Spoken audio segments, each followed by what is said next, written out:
Welcome to the show. Imagine this. You lose a job, a loan, a medical slot, or even a safe shift at work.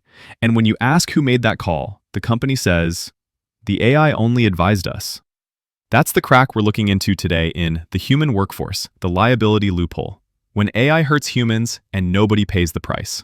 If this conversation matters to you, like, share, and subscribe. I'm Simon Carver, here with Lachlan, and joining us, Jack Burns and Dr. Zara Sterling, PhD. Yeah, and that's the bit that makes the hair stand up on the back of your neck, right? Because only advisory sounds tidy in a boardroom, but if the manager rubber-stamped what the model spat out, then come on. The advice was basically the decision. It's like saying the GPS only suggested the cliff road, mate. The car just happened to follow it. And the legal system is not built to interrogate that kind of evasion cleanly. It still asks a very old question. Who decided? But AI systems blur authorship. There is the vendor that built the model, the company that deployed it, the executive who approved the rollout, and the employee who clicked accept. Everyone touched the chain. Therefore, everyone can attempt to step back from it. Which is precisely why this is not just a technical issue. It is an institutional behaviour issue. Once an organisation can say the model informed us, it gains a psychological shield. Not a true one, not an ethical one, but a rhetorical one. The machine becomes a kind of cover story that makes a harmful choice feel less authored by a human mind. Wait, that phrase, cover story, that's the thing that sticks. Because we're not just talking about futuristic robots here. We're talking about hiring filters, lending risk scores, triage prioritization, worker scheduling, safety monitoring, all these ordinary systems where one ranking or recommendation can tilt a real human life. Exactly. Hiring, lending, triage, scheduling, safety. 5 pretty chunky examples there. None of those are toy problems. If an AI tool nudges a recruiter to bin your application, or nudges a hospital workflow, or puts a fatigued worker on the wrong shift, the harm lands on an actual person, not on some neat little PowerPoint slide. And there is a structural incentive here. Companies want the speed of automation, the scale of automation, and the cost reduction of automation. They want the upside. But the moment harm appears, they often want to describe the system as merely assistive. That asymmetry should concern people. If AI is powerful enough to drive operational gains, it is powerful enough to require operational accountability. So let me try to say that back, maybe a bit clumsily. Firms want to market AI as decisive when pitching value, faster, smarter, more efficient, but as non-decisive when lawyers show up. Is that basically the trip? Yes, not always as a conscious trick, but functionally, yes. Strength when selling, softness when blamed. And humans inside the system adapt to that language very quickly. If leadership repeatedly frames the model as support, employees understand the subtext, rely on it, but do not say you relied on it. That creates a culture of plausible deniability.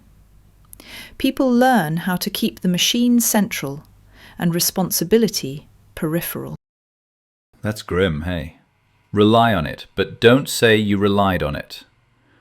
I'm going to remember that one, because that's the whole sneaky middle of this. The legal system wants a driver. The company points at the dashboard. The vendor points at the user manual. And the poor bugger who got harmed is left trying to work out who to even complain to. And if responsibility gets sliced thin enough, it almost disappears.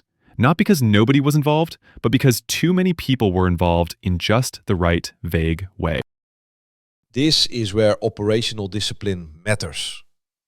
Most organizations are deploying systems before governance is mature enough to support them. By governance, I mean simple, unglamorous things.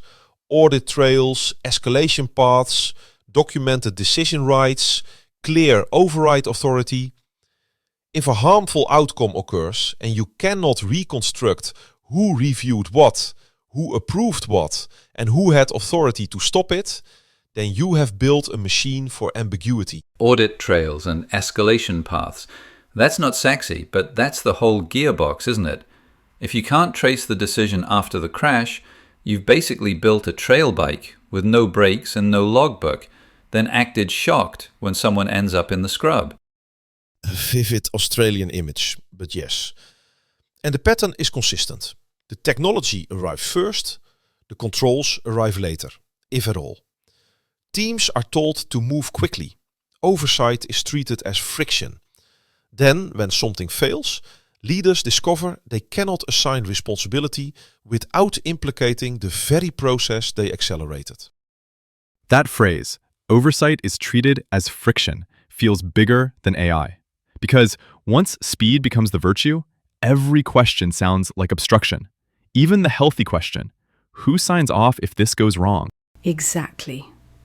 And psychologically, that environment is corrosive. When everyone inside an organisation knows a system contributed to harm, yet no one feels personally responsible, something subtle but serious happens. Moral agency weakens. People stop experiencing decisions as fully theirs. They begin to inhabit roles instead of obligations. Roles instead of obligations. That's sharp. So they're still doing the work, but internally, they've stepped half an inch away from ownership? Yes, half an inch is enough. That is often how ethical erosion works, not through dramatic villainy, but through distance. The model recommended, the manager approved, the executive authorised deployment, the vendor supplied the tool. Each actor can tell a technically partial truth, and partial truths are very comforting inside institutions. Which means everybody gets to keep their hands looking clean while the outcome is filthy. Sorry, but that's the maddening bit. If a worker gets a rotten schedule from an optimization system, or someone gets denied something important because a score tipped the scales, telling them, well, no one person really did it. That's a cop-out dressed up as complexity. It is also dangerous because it creates moral hazard. If liability is weakened, or oversight diluted, or immunity expanded in practice, however it is phrased, then risky deployment becomes easier to justify. You preserve the commercial benefit while externalizing the human cost. Externalizing the human cost. That's the old trick in a new tuxedo, isn't it?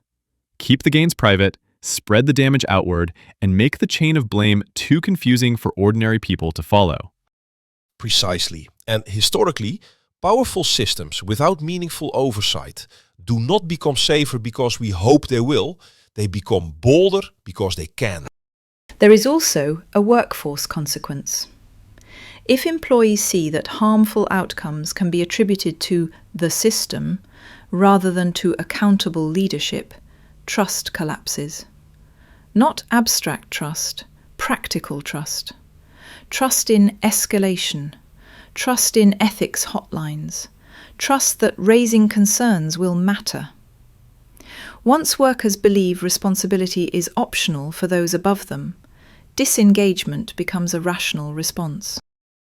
And once disengagement kicks in, you're cooked. Because then the humans who are supposed to catch the weird edge cases, the dodgy outputs, the unfair calls, the moments where common sense should jump in, they stop believing it's worth sticking their neck out. Even a kangaroo could trip over that one. So maybe the deepest question here isn't whether AI can make decisions. It obviously can influence them already. The deeper question is whether a society can stay human-centered if, every time harm appears, responsibility dissolves into vendor contracts, product language, and committee fog. And I would put it even more starkly.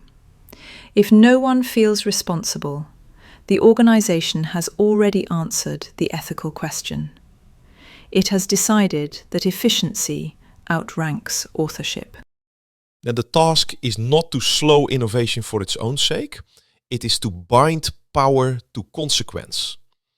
If a system can alter a life, someone must be answerable for that alteration. Yeah, progress without accountability is just a fast bike with a loose front wheel. Feels brilliant for 10 seconds, then you're eating dirt. That's where we'll leave it. Thanks for spending a few minutes with us on the human workforce. If this episode gave you something to think about, share it with someone making decisions about AI, not just someone talking about it. And subscribe. Clarity matters most where systems prefer fog. Catch you next time, mates.